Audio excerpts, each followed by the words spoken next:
to use in our example, unit testing example today. So if I can get you guys to copy that folder, so copy the for students folder and then put that into a folder. Don't put it on the desktop, don't put it on the downloads folder. Remember again, you can't run Visual Studio project in those locations. So put that somewhere where you can run your project. So copy that and then put that into a location. So Fernando, yeah, let's copy the example. So go back to week 15, Tuesday, and then copy that for students and put that somewhere. Okay, so let me show you. So maybe I'm going to put that in C drive under my name. So this is where I'm going to copy that folder.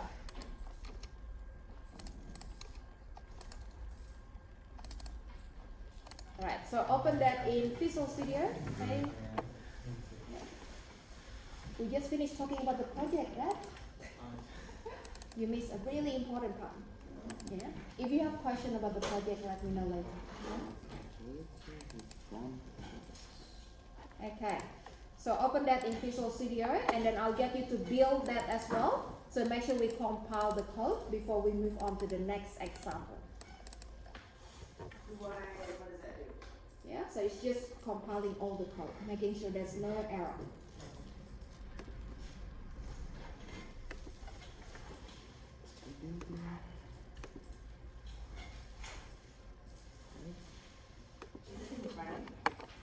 No. So running, you're going to get the results, right? So you're going to see the output of running the application. There could be some text, display, and so on. But compiling is just checking all the code, and that's it. So if you have like 15,000 lines of code, it's gonna take a year. Yeah. 15,000 lines. Yeah. It takes what? 30 seconds? It's just That was. literally just one class and it takes a lot of time.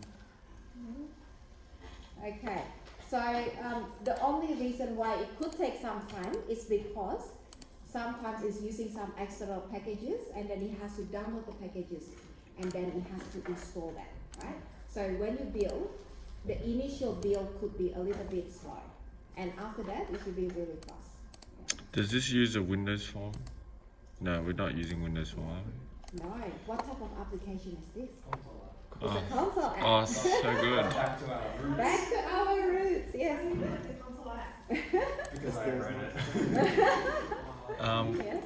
Yeah, I read it. I think- It's a console app. I think this might be an ongoing problem. Just Console appeared. We'll run it, right. is this the same?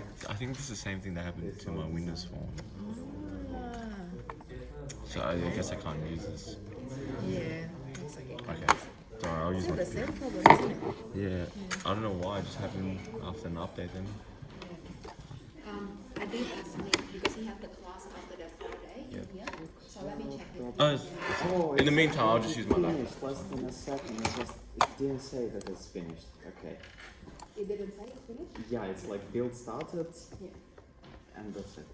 And like now I'm reading Oh, like oh, yeah. 0.055 seconds, Yeah. so it's finished. So you can see the quickly. result. Yeah. All right. So guys, so while we're waiting, Raymond, you can do that as well. So just copy and then open that in your Yep. laptop. Yeah. I'm going to show you what we want to do today. So the concept is actually quite simple. So if we go back again to the Tuesday folder, we are going to look at unit testing. So unit testing is actually testing the smallest unit in your application. So the smallest unit in your application in the object-oriented programming application is a method. So how do we test each of the methods to ensure that the implementation is correct? So that is what we want to do. Now, I'm going to talk about, I'm skipping all of this and we're just going to get straight into unit testing. So how do we perform unit tests? Well, there are a few different things that I want you to read that by yourself, and that is just to tell you, why do we do unit tests and what are the options that we have. In order to write our unit tests, we need to use a unit test framework. So some of the really well-known unit test framework for .NET applications are these frameworks here. We have the NUnit framework, we have the Microsoft Test framework, and we have the XUnit framework.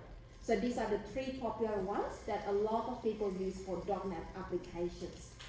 I'm going to show you two of the frameworks in one example, and the third one is actually in your lesson note here. So the third one is the XUnit framework. So if you follow the examples in this lesson note, that is using the XUnit framework, but I'm going to show you the other two as well. Now, so let's have a look at the implementation. So in order to write the unit test, we basically create a method to perform the test. So how do we create the method? The method that you want to perform the test has to start with a test attribute. So the test attribute is to mark the method as a test method. It's a special method that you can run. So when you run the method, it's going to give you a result, pass or fail. So it's not really like any method that we created so far, right? So all the methods so far is the same method, that you have to call in order to get the result. But this one can be run individually. So each one can be run and give you a result, right? Now, so this test attribute, fact, that is specific to XUnit framework. So when I show you the other examples, you can see that the attribute name is different in different frameworks. But the structure of the code will be similar in different frameworks. They're very similar. Now, let me show you an example first. So going back again to the example. So inside each of the test method, we need to have the three sections: arrange, add, and assert. So what is arrange? Arrange is when you set up the test data. So what data we want to use for testing, and that is what we call as arrange. Add is when you pass the test data to the method that we are testing. So you're going to call the method and we use the test data that we set up earlier. And then assert is to compare. Is the return value the same as what we expected? So if the two values are the same, that means we passed the test. So that is to verify the result of the test. So these are the three different sections. And if you have a look at the example here, right? So this is an example of how to set up. So you can set up by setting the test data. So what's the test data? The test data will be empty string, and then we have the pay rate value of 12. So don't worry too much about understanding the whole syntax, but it's more about the concept for now. So how do we set the test data again? Well, come up with the data that we want to use for a single test. So it may be an empty value, an empty string value, and it could be the value 12. And then the next part is basically to make sure that the data is stored correctly. So we'll get back to that one again. And then we are going to call the test method. And the result that we have here will be compared. So I'm not really going to use the same example, but we are going to make it simpler. So the example that you downloaded earlier has two methods here. So we have add method and the div method, right? So how do we check if my add method is implemented correctly? I'm going to come up with the test data. So for each of the tests, how many test data do we need to come up with? I'd say 3, two. yeah? So what are the first two? X and Y. Yep, so the value of x and y that we want to use in the addition. What is the third one? The result that we expected. So what should be the correct result when we pass the two values here? So that is a concept. We need to come up with the test data that you can pass to the method that we are testing, and then also the expected result from passing the test data. Now, so once you come up with the test data, then what do we need to do next? We pass this data to the method. So it's easier when I show you the code, so don't worry if you don't get the concept yet, yeah? So we are going to pass the test data by calling the method, and then we compare the result of calling the method with the test data with what we expected. So these are the three things. Now, so that is just the concept of testing add, and of course we have to test that with different type of data as well. So I might want to check for positive numbers and then negative numbers and then the combination of the two. Is that right? Yeah? Okay. Now, I'll show you the first example. let's do this together, guys. Let's add an end unit test framework. So what you need to do is right click the solution and then we add a new project. Okay, so the good thing again with Visual Studio, it actually comes up with the unit test framework project. Yeah, demo. Okay, so I'm going to restart the demo, guys. So remember again, with Visual Studio, we have all the different templates that allows you to choose the type of the project. So one of them is the end unit test project. So type in end unit and make sure again that the language that we chose here is C#. Okay, can you get the result here? Oh, my demo is not starting yet. Okay, so if you go to the add project and then you type in end unit in the search box and make sure the language is C#, then you should be able to see end unit test project in your list. Okay, can everyone see that? Yeah, okay. Alright, so once you have selected that, I'm going to get you to click next. So remember again, it's the end unit. And then you can specify the name of the test project. So let me say this is my app. Sorry. Yeah. Oh. Alright, so let me go back again.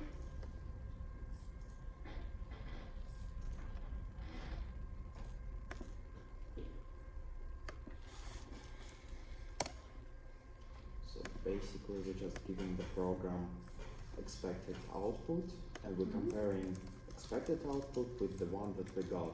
And like if it's equal, then it's gonna basically print pass. If Yes. not, then it's gonna print fail. That is I just saw a couple of videos, but one video actually where the guy was like, run the program and there's like bunch of pass, and one fail, and he's like, okay, screw it, just delete giant chunk of code and everything is passed now. Like, yay, I finished it. Everyone's looking at you, Andre. We are going to do that as well now. So everyone will know the feeling of passing the test, all of the tests, right? My demo is not starting. What's going on? Let me just disconnect and then I reconnect again. Hit the computer. Did you see that? That's what I learned. The test project. It's between Yes, software, so we haven't done it. Hardware you can hit it. software you scream at it, hardware you kick it. That's a good one. Verbally abused. Software. Interesting. I'm gonna take that one. Alright, so I might just give it a couple of minutes and see if it come up. Software as we scream.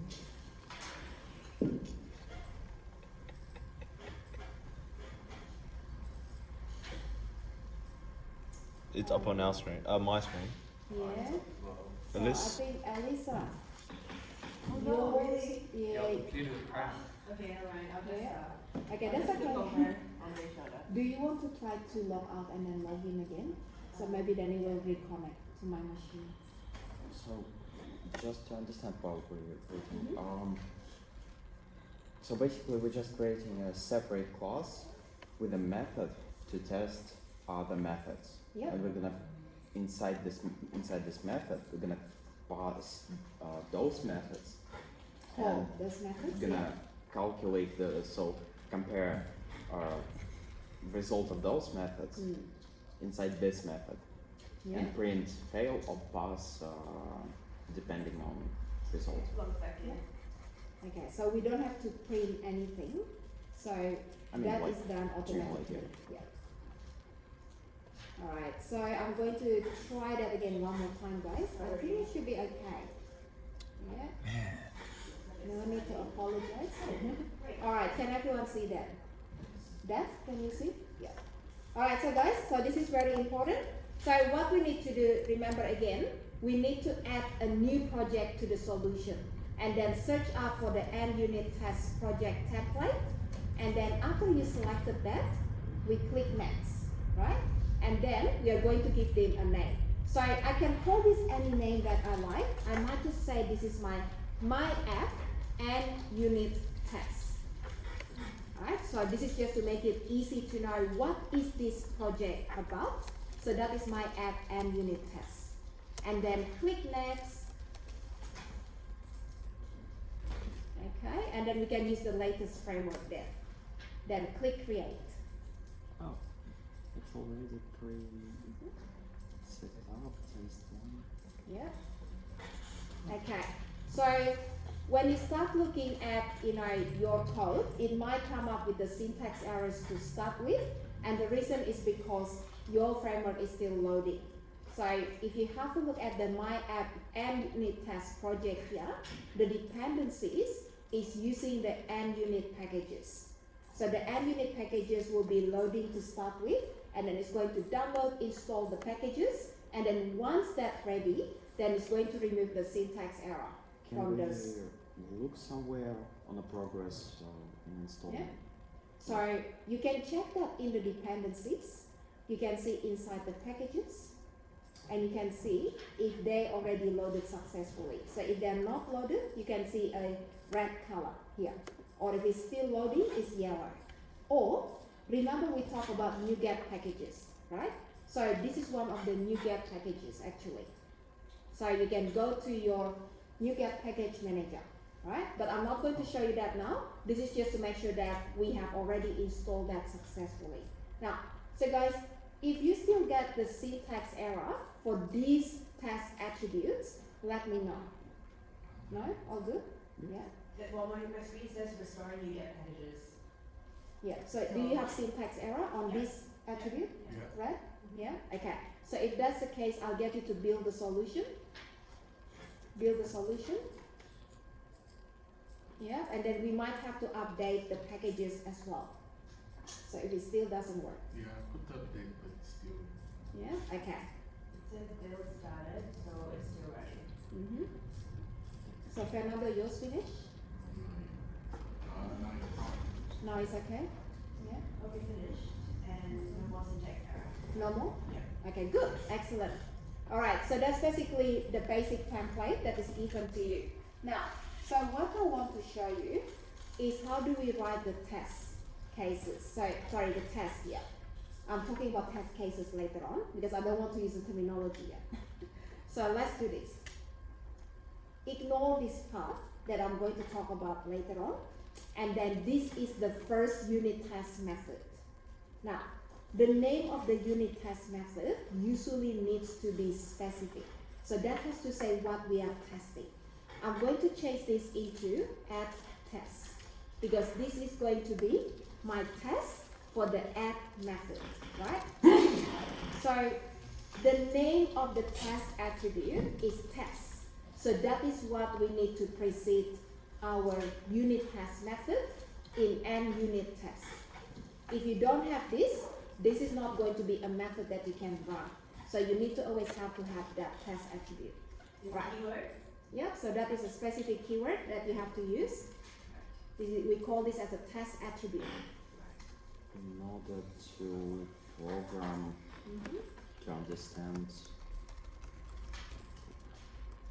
kind of confused what was the point, what's the point of this test attribute, because like, well, in my Okay. understanding we're Yeah. passing as an arguments, so the one method, and as an argument expected result. It's not an argument. Yeah. So it's just the way that the framework is used. You need to specify the attributes. The only difference is you can watch this example. Guys, you don't copy this, right? Watch. Don't change anything in your code yet. Is this a test method? No. No. So if I right click the method here, right? So let me just build that as well. Okay. So it's a bit trickier to see that because it doesn't update that. Okay, I'll just show you the result of running the test. Okay. So if I try to run the test, then it says here that we don't have any test to run. So the reason why we don't have any test to run is because none of this has a test attribute. So the test attribute is required to make that into a test that can be run. So have a look at the difference this time. As soon as I added the test attribute, it says we have one test in the group. So before, it didn't identify any tests inside the group, right? So that is why you need to always have the test in order to be able to run it. Now, there is no point of running this yet because I haven't completed the test yet. So let's complete the test. My first example, I'm going to set the data to be 4 and 2. So 4 plus 2 is going to give me the value 6.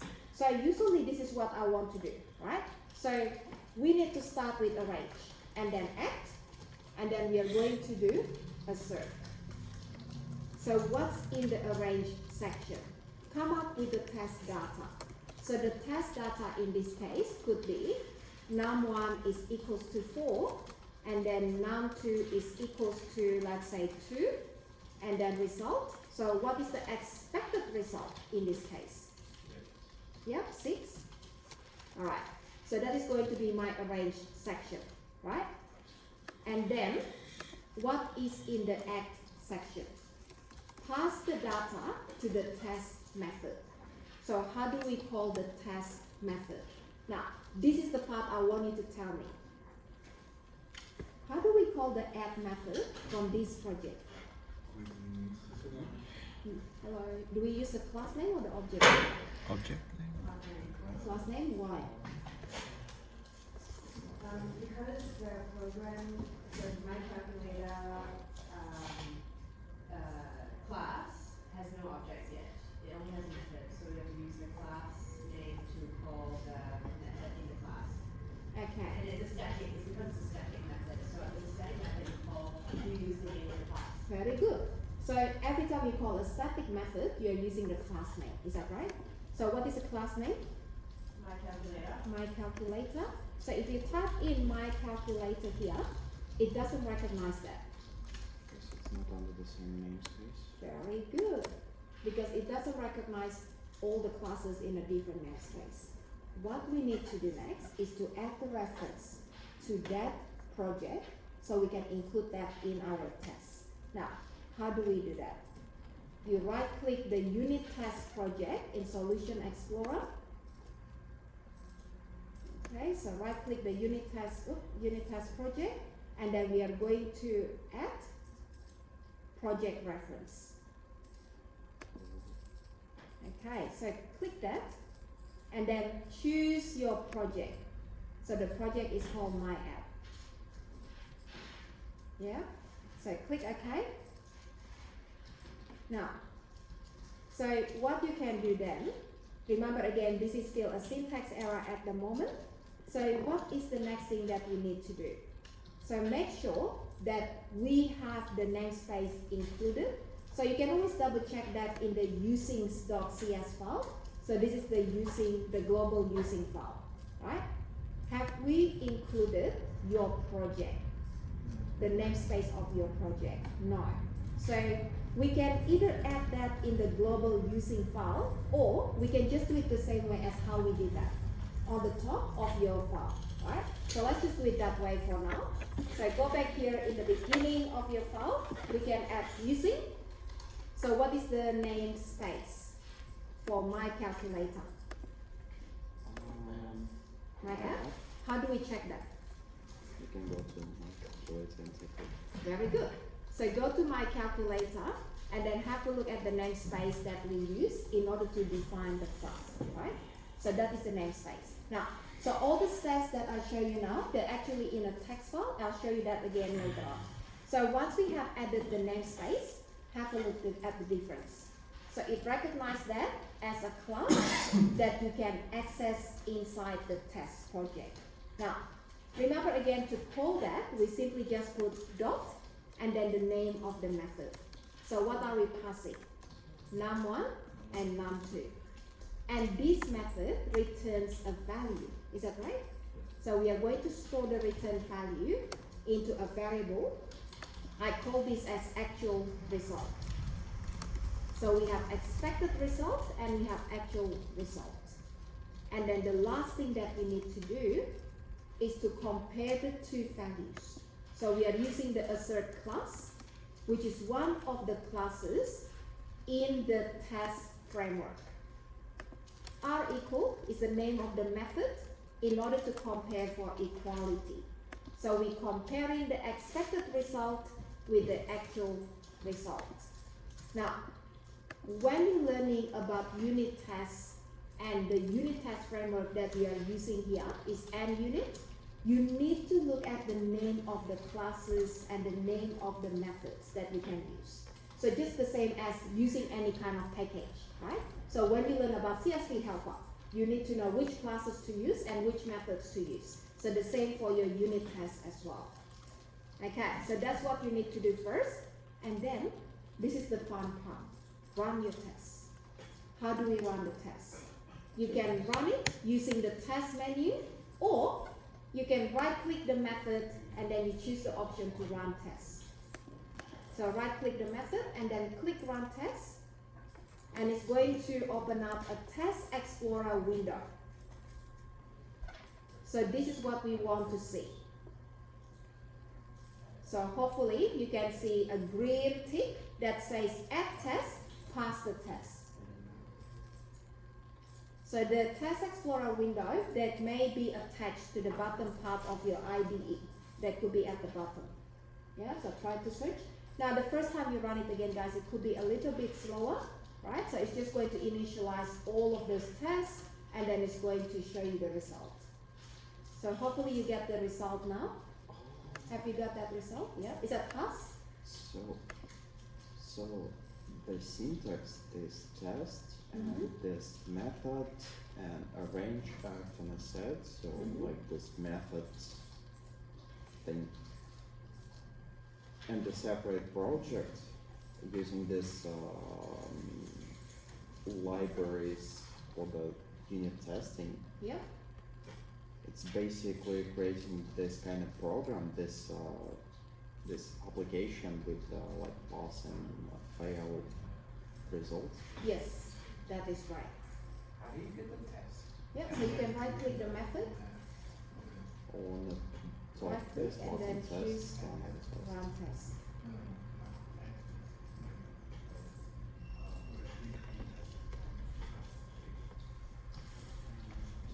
One, two. Oh, so basically. So it may take a little bit of time in the beginning, then it should come up with the Test Explorer window. Could be somewhere at the bottom of your screen.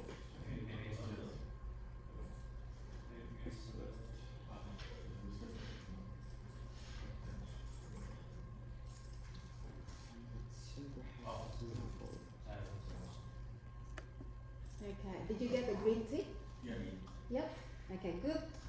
Yeah, then you can click on the arrows and that's going to show you how many tests in that namespace, how many test projects there, and then how many methods that we have, how many test classes as well. Now, so that is basically just to show you how to run the test. But if you want to simplify that, I'll show you another syntax that we could use. Alright? So let me just attach that to the bottom part. So if I have to do multiple test data, imagine this, every single time I'm going to create 3 more lines, right? We can actually combine the 3 sections into one statement, make it simpler. So how do we do that? So in my next example, arrange, act, and assert, we are going to combine everything into one statement. So assert are equal, and then we are going to compare the values. So what is the next test data? I'm going to use negative numbers. So let's say -4 and -2, right? So what is the expected result when you add -4 with -2? -6. So you type in -6 in the first argument. And then the second argument is when you pass the test data to the method that you are testing. So how do we do that? We call the method. Very good. So myCalculator.add, and then you pass the data, right? So -4, -2. And that is going to give you the result that you can compare with the first argument. So that is just a simpler syntax with the 3 sections: arrange, act, and assert. Okay, so that is my next one. And let's just do one more before we run it again. Did you say that article is assert is a class Yep. in the test method or the test class? assert is a class in the unit test project, in the unit test framework. Yeah. Alright, so I might use a combination of the two. Yep.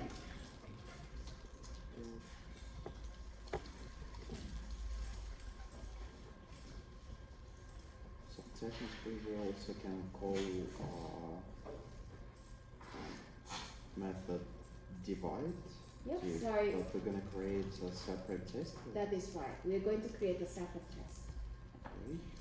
Alright, so guys, have to look at the next two that we created here. So I'm testing for negative numbers and also the combination of negative and positive, right? So -4 plus 2, that should give you -2. Now, with all the test data that we are using here, we need to make sure that your method that we are testing will still return the right result. So we need to run it again, right? So this time, let's run it using the menu. So go to the test menu, and then you can choose the option to run all tests. So click run all tests, and have to look at the result of running the test. Okay, so go back again to your Test Explorer window, and you can see the add test still pass. So with this approach here, we combine the 3 test cases. So every single test case will have their own set of test data. So we combine them into the same method. So what is the disadvantage of this approach? You won't know if it fails, if the test fails, if add test fails, then you don't know which, what caused it to fail. That is correct. Yeah? Because if one of them is going to give you the wrong result, then the whole method is going to fail. But you wouldn't know which of these test data that caused that, right? So when we start writing unit test methods, you need to remember again, there should be only one reason for failing a test. So this is not really the best approach. So what you could do is to separate this into 3 test methods. So you create add test 1, add test 2, and then add test 3, and then each one will only have a single test case. So a single set of test data, right? But I'm going to show you another way. So another way is to use another attribute in the unit test framework that makes it easy to pass multiple test cases. So you can get the result for each one. You don't have to worry about which one that failed and we don't know which one that we have to check, right? Okay, so let's just complete this example first. Alright guys, what do you think about the test? Is that simple? Yeah? Okay, so let's create another unit test method. So I'm going to start with the attribute first, test attribute. And then the name of the method is div test or divide test, it's up to you, whatever name that you want. Alright, so we are going to do the same thing again. Let's start with something simple. I'm going to divide a number that doesn't have any decimal point as a result, right? So 4 divided by 2. So how do we do that again? Using a single statement. Can anyone tell me? Yeah, so I want to divide 4 by 2. Assert. Are equal, 2. Very good. Yep, so my calculator and the name of the method is? Div. Yep, and then 4 divided by 2. Good. Excellent. Alright, that's all that we need to do. Is that right? Yeah? So again, Mm-hmm. so again, R was just method to compare first. So Yep, so compare the so first what we're argument. expecting with what we're getting. Yes, that is right. So if you look at the R equal method here, it says there are 2 arguments, expected and actual. So the expected is the value that we are expecting as the correct result, and then the actual is the result of calling that method. Yeah? So these are the 2 arguments. And we hard code it.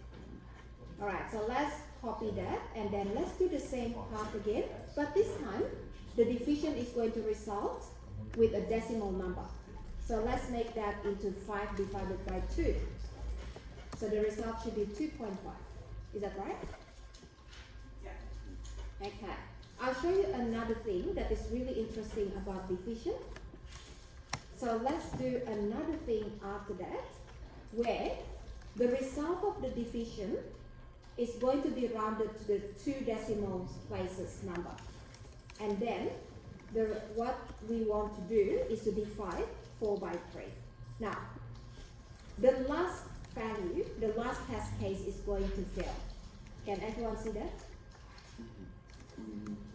Why? 4 divided by 3. Okay, good. That's a good question. Why? Now, I want you to run it. So run the diff test and then look at the results. Look at the comment and try to see why it failed. Yeah, so you can run it from here or you can run it from the Test Explorer window. Okay, not a single error. Confused. Oh, Alright, can everyone see the message? When you click on the diff test, that gives you that failed result. What does it say? It expected 1.33000, Yep. and the actual result was 1.3333. So it's a loss of precision. So they're not identical, right? So sometimes it depends on how accurate you want it to be. Thank you for knocking. You're welcome. But we didn't say you could come in. Not too bad. Alright, I'll finish this in 1 minute. Yeah? Okay, I'm counting. Alright, so what we want to do, let's say we are going to compare within 2 decimal place accuracy only, right? So if you have a look at the documentation, have a look at the R equal method here. R equal has 5 overloads. So there are many different versions of R equal that we can use. So the only one that we have used so far is the one with the 2 arguments with the 2 values that we compare, right? So the next one that I'm going to show you is how to add the delta value. Have a look at the description first. So the delta value here is the maximum acceptable difference between the expected and the actual. So in this case, I can say the maximum expected difference will be the value 0.01. So that is going to be my delta value. oh, confused. Why 0.01? Yeah? Why 1, not 2? Because if you look at the error message, the reason why it shows an error is the difference between the expected result and what is the actual result, and the difference is less than 0.01. So you want this to be accepted. Not following. Okay, so the reason why there's an error between the reason why there's an error in the test, why it didn't pass, is because the expected result is 1.5, but the actual result when you ran it was 2.5.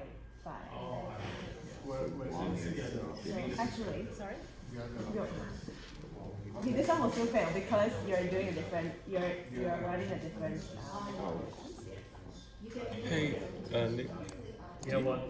do you know what this problem is? This is supposed to be 2.5. You're supposed to write 2.5. Right? Oh, yeah. Yeah. I've been having this problem when But if you opening want that to Windows pass, forms or then running stuff like that. And Is it when you compile? yes.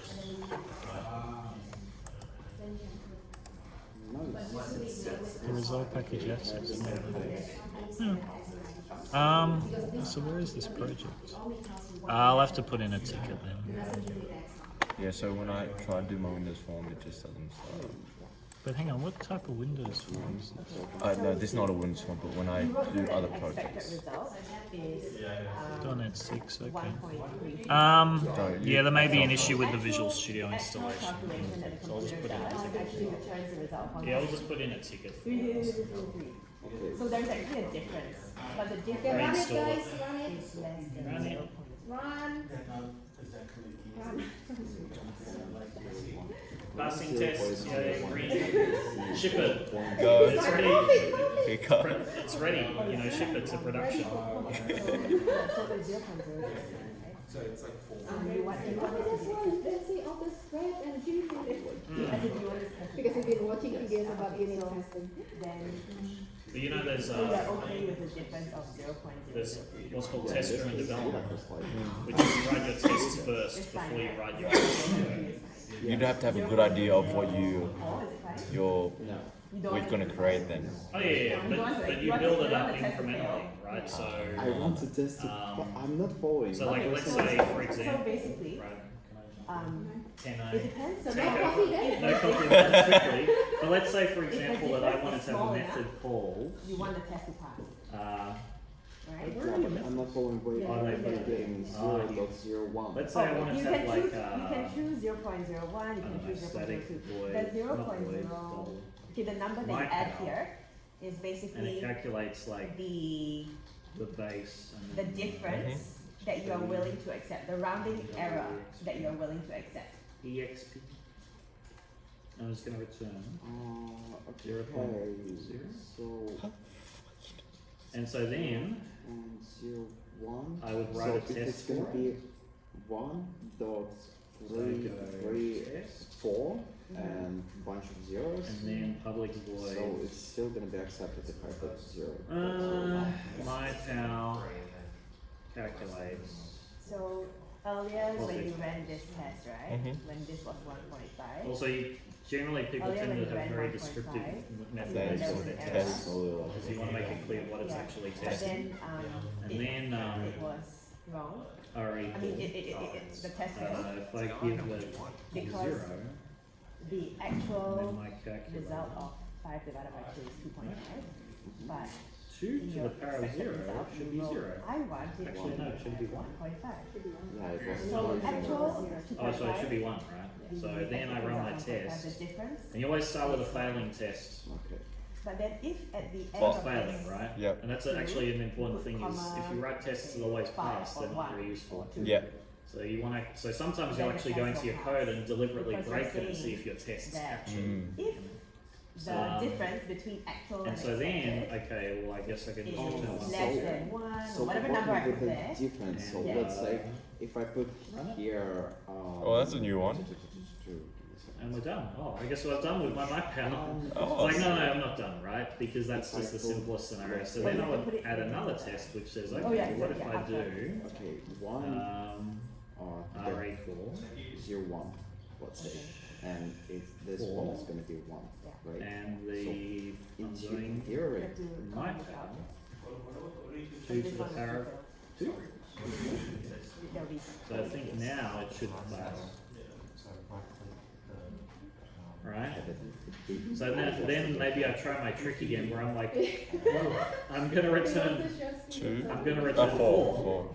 You know, but then yeah, but then the other thing fails, right? So now I actually have to do the method properly. But you notice how I'm writing a test and then it breaks and then I get the code working. And they call this cycle red green refactor. Red, Because you green. start with a red and a failing test, and then you write the code to get it into a working Work. state, and then you refactor the code to improve So it.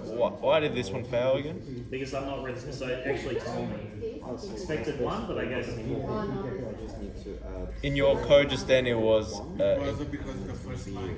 Yeah, the first. Oh, test, you put yeah, the- the first test here. That this one is failing. Oh, that one's So why are you failed. getting green squiggly underlines? Oh, because they've got the new and actually warning you about it. Yeah. Is it so only? So why doesn't this it? one's failing. So it does 2 tests. The first one. Yep. Yep. Yeah, 2 assertions. Yeah. Assertions. So now I can probably write it properly. So I think it's like because Results. the number's not big enough. There's still a double difference. result Off by equals 1, 0.003. and then But if you put 0.01, Wow. then it's within the range. You got too many zeros here. 0, exponent is less. So if you add And then I think I need a 0.001 to this number, I can use a it formula becomes probably. 1.334. Int I equals 0, y is less than exp.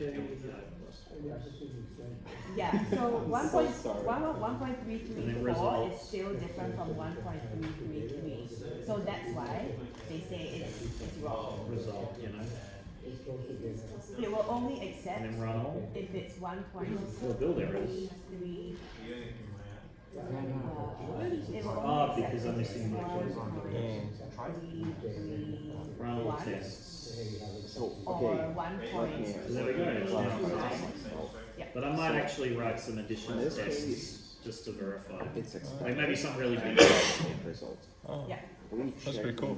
But it's this, like I say, that's the cycle they do. Is like, Red. let's start with a test. So then you run the test, you know, and then it's like, oh, it's Now failing. it's gonna Okay, do now all let's this stuff write because enough it's code to get it to delaying and it's pass. floating points Now let's and write it's- another test. Mm. And you can do things where it's like, not possible to delay people. like let's right? say you have a method that We're gonna see this result.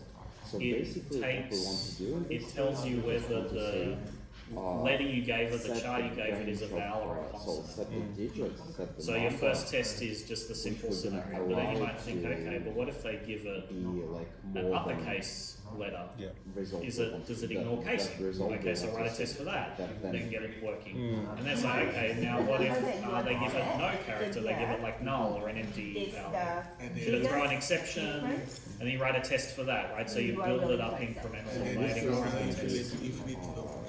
Yeah, and that's the, and like I said, that's called test-driven development. Okay. It comes from extreme programming, which is one of the agile methodologies. Oh, okay. There's a guy called And Kent all Beck it who is wrote gonna it. be